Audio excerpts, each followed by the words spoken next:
TSP madam अपनी गाड़ी से ऑफिस जा रही थी। तभी अचानक से रास्ते में कुछ भीड़ दिखाई देती है और जैसे ही मैडम उतर कर देखने लगती हैं तो उसने देखा कि कुछ लोग किसी को मार रहे हों। इसके बाद मैडम उन लोगों को डांटते हुए भगाती है और मार खाने वाले व्यक्ति को देखते ही बड़ी हैरान हो जाती है, क्योंकि दोस्तों वह जो मार खाने वाला व्यक्ति था वह कोई और नहीं उन्हीं का तलाकशुदा पति था, जिससे कुछ दिन पहले तलाक हो गया था। इसके बाद इस कहानी में कुछ ऐसा होता है जिसकी किसी ने कल्पना भी नहीं की होगी। क्या हुआ होगा इस कहानी में, इससे आगे पूरी कहानी की सच्चाई जानने के लिए वीडियो को अंत तक जरूर देखें। वीडियो में आगे बढ़ने से पहले अभी तक आपने वीडियो को लाइक और चैनल को सब्सक्राइब नहीं किया है तो जरूर कर लें। आपका एक लाइक हमें मोटिवेशन देता है। तो दोस्तों, कहानी की शुरुआत इस तरह से होती है।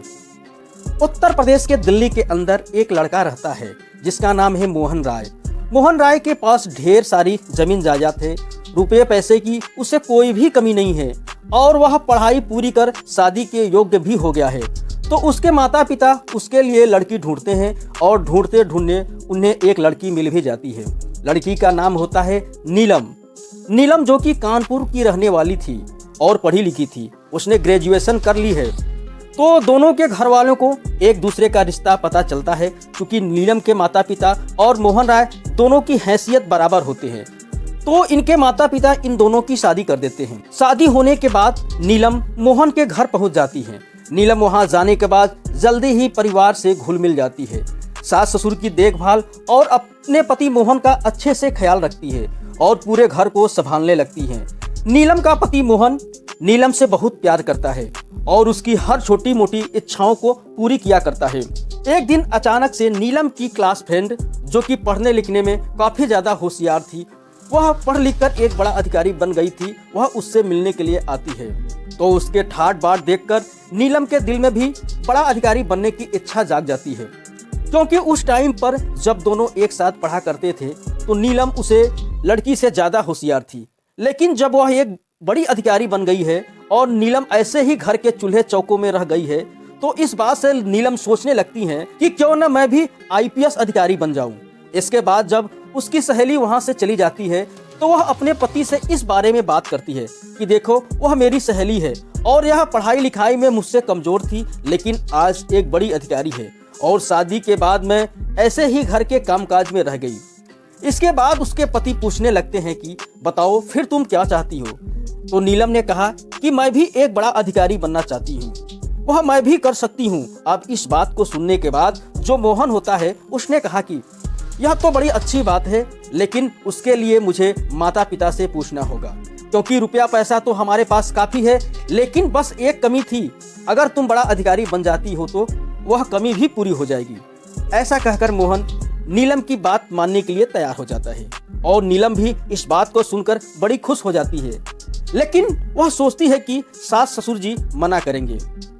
इसके बाद जब मोहन एक शाम को अपने माता पिता से पूछ बैठता है कि नीलम पढ़ना चाहती है, तो उसकी माँ घूरकर उसकी तरफ देखा, लेकिन जब बेटा बताता है कि मैं भी यही चाहता हूँ कि वह पढ़ाई लिखाई करे और पढ़ लिख कर एक बड़ा अधिकारी बने, तो माँ को मजबूरन अपने बेटे की बात मानना पड़ता है, क्योंकि मोहन अपने घर की इकलौती संतान है और वह लोग किसी भी तरह से उसे परेशान नहीं देखना चाहते।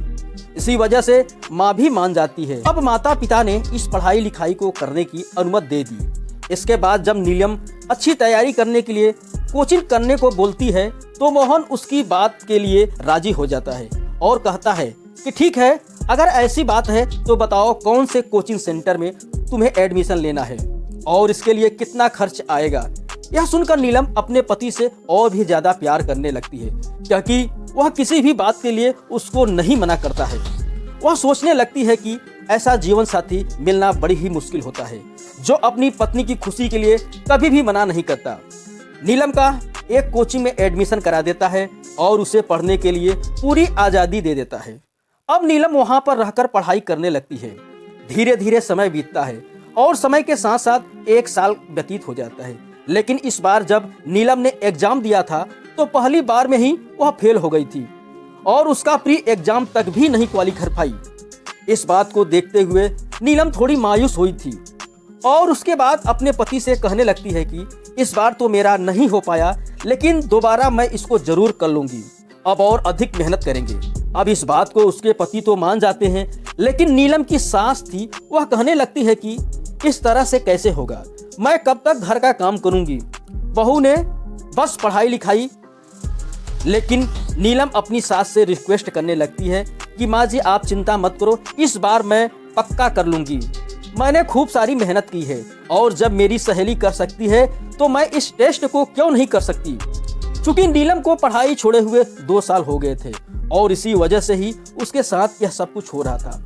इसके बाद जैसे तैसे करके वह अपने ससुराल वालों को मना लेती है और दोबारा से इस टेस्ट की तैयारी करने लगती है। इधर जो पति मोहन था वह कहता है कि नीलम यह तुम्हारा आखिरी है, अगर इस बार में नहीं होता है तो ठीक है, उसके बाद फिर तुम घर पर ही रहना। नीलम इन सभी बातों के लिए हामी भर लेती है और धीरे धीरे 1 और साल बीत जाता है। अब जैसे ही दूसरे टेस्ट के प्री एग्जाम का रिजल्ट आता है तो नीलम को पता चलता है कि उसने प्री एग्जाम क्वालिफाई कर लिया है और उसके बाद की तैयारी करनी है। इसके बाद नीलम के पति उसे कहते हैं कि शाबाश नीलम, मेरे हिसाब से तू उसे जरूर कर लेगी। इसके बाद जैसे ही अगला रिजल्ट आता है तो एकदम से मोहन की उम्मीदों पर पानी फिर जाता है और इधर जो नीलम होती है उसे भी निराशा का सामना करना पड़ता है। फाइनल एग्जाम में नीलम क्वालिफाई नहीं कर पाई और उसका सपना उससे टूटा सा दिखाई देने लगा। लेकिन नीलम ने जो मेहनत की थी उस मेहनत को देखकर नीलम सोचती है कि अगर एक बार और मैं इसे करूंगी तो जरूर से क्वालिफाई कर लूंगी। इस बारे में वह अपने पति से बात करने लगती है, लेकिन इस बार उसका पति उसे साफ साफ मना कर देता है और कहता है कि नहीं, अब ऐसा नहीं होगा। घर वालों के खिलाफ के लिए जाकर मैंने एक मौका तुझे दिया था, लेकिन इसके बाद मैं अब तुम्हें मौका नहीं दे सकता। इसे सुनने के बाद नीलम को यह बात बुरी लगती है और कहने लगती है कि नहीं मोहन, मैं बहुत ज़्यादा मेहनत की है और मैं इसे एक बार करके रहूंगी। अब जब मोहन की बात नीलम नहीं मानती है तो मोहन उसे गुस्सा हो जाता है और चिल्लाकर नीलम से कहने लगता है कि अब मैं तुझे कह दिया ना इसे बंद कर दो, तो तुझे बंद ही कर देना चाहिए। अब नीलम के ऊपर इस बात का जुनून सवार हो गया था कि वह कैसे भी करके एक बड़ा अधिकारी बनेगी, तो इसी वजह से वह अपने पति से उल्टा सीधा बात करने लगती है कि तुम चाहे जो भी कर लो, अब हम करके ही रहेंगे। जब राकेश की माँ को इस बात को सुनती हैं कि बहू बेटे से उल्टी सीधी जुबान लड़ा रही है तो एकदम से गुस्सा हो जाती हैं और अपने बेटे से कहने लगती हैं कि बेटा बस इसी तरह से रहना है क्या, इस तरह से तुमसे जुबान लड़ाएगी तो फिर तू क्या कर लेगा।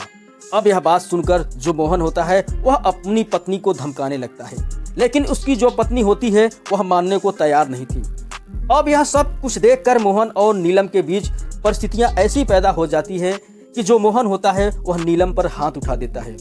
अब जैसे ही मोहन ने नीलम पर हाथ उठाया था तो उसे इस बात का बड़ा ही बुरा लगता है और वह सीधा अपने पिता के पास फोन कर देती है और रूठकर अपने मायके चली जाती है और वहीं पर जाकर बैठ जाती है।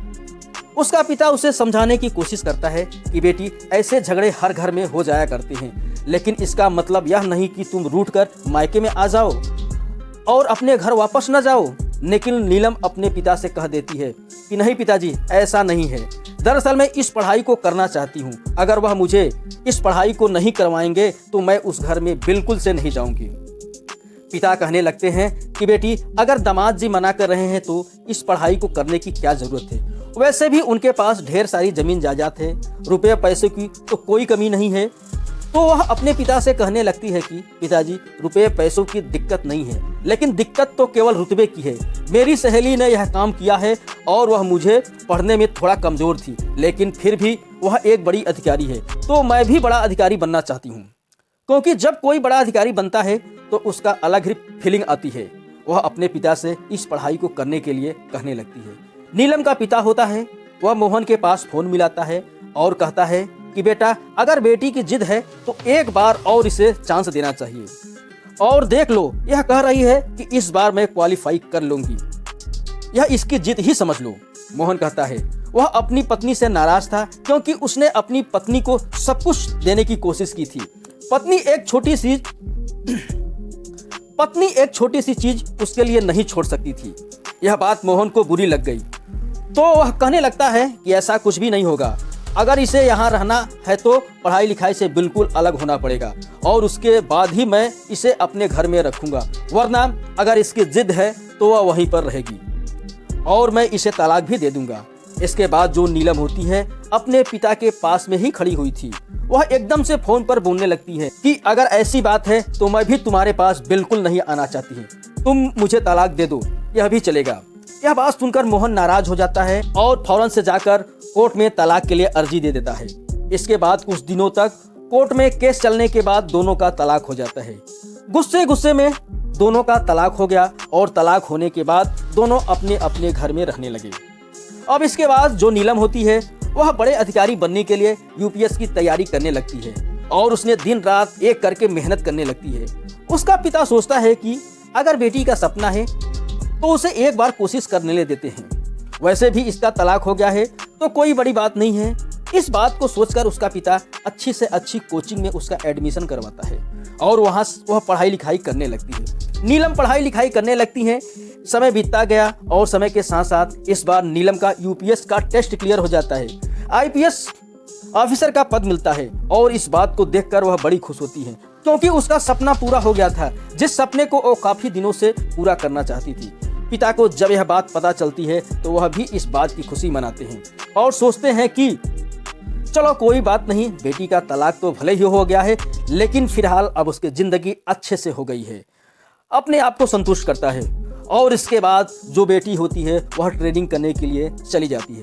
ट्रेनिंग करने के बाद उसकी पोस्टिंग होती है जो उसे दिल्ली की पोस्टिंग मिलती है और वहां जाकर वह कार्यभार को संभालने लगती है। जैसे ही वह कुर्सी पर बैठती है जिसके लिए उसके पति ने और उसने काफी सारे सपने देखे थे, एकदम से उसकी आंखों में आंसू छलकने लगते हैं क्योंकि अपने पति की वह सारी बातें याद आती है कि जब वह अकेले में उससे कहा करता था कि जब तुम बड़ा अधिकारी बन जाओगी तो देख लेना चारों तरफ लोग मेरी वाहवाही करने लगेंगे और सभी लोग मुझसे डरा करेंगे। इस बात को कहते हुए लेकिन आज जब यह कामयाबी उसके पास है तो आज उसका पति उसके साथ नहीं है और यह बात सोचकर उसकी आंखें नम हो जाती है। लेकिन फिर वह सोचने लगती है कि जो कुछ हो गया अब उसको बार बार सोचने से क्या फायदा। कुछ ऐसी चीजें थी जिसमें ना मेरी चल सकती थी और ना ही मेरे पति की चल सकती थी।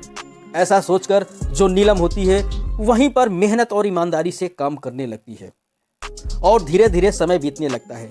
अभी उसको ज्वाइन करने लगभग 2 से 3 महीने हुए थे और 2-3 महीने के बाद एक दिन जब वह अपने ऑफिस जा रही थी, अचानक से रास्ते में कलेक्ट्रेट कचहरी के सामने कुछ लोगों की भीड़ एक व्यक्ति की पिटाई कर रही थी।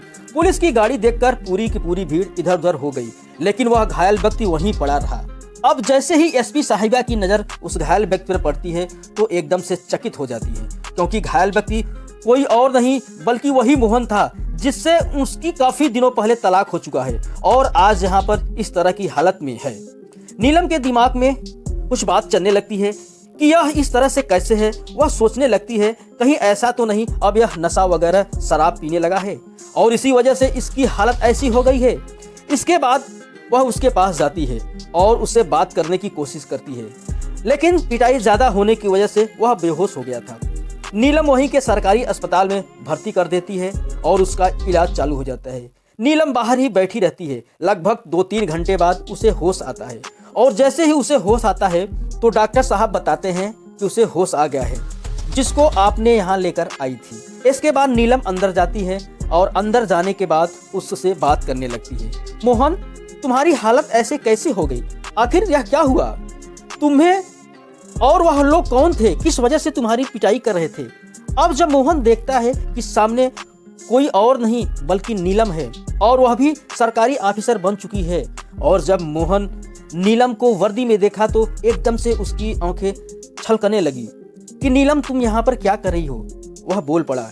इसके बाद नीलम उसे बताती है कि कुछ लोग तुम्हें वहाँ पीट रहे थे, तभी मैं वहाँ से गुजर रही थी, मैं ही तुम्हें बचाया है और ज्यादा चोट के कारण तुम होश में नहीं थे और इसी वजह से मैं तुम्हें उठाकर यहाँ भर्ती करा दिया।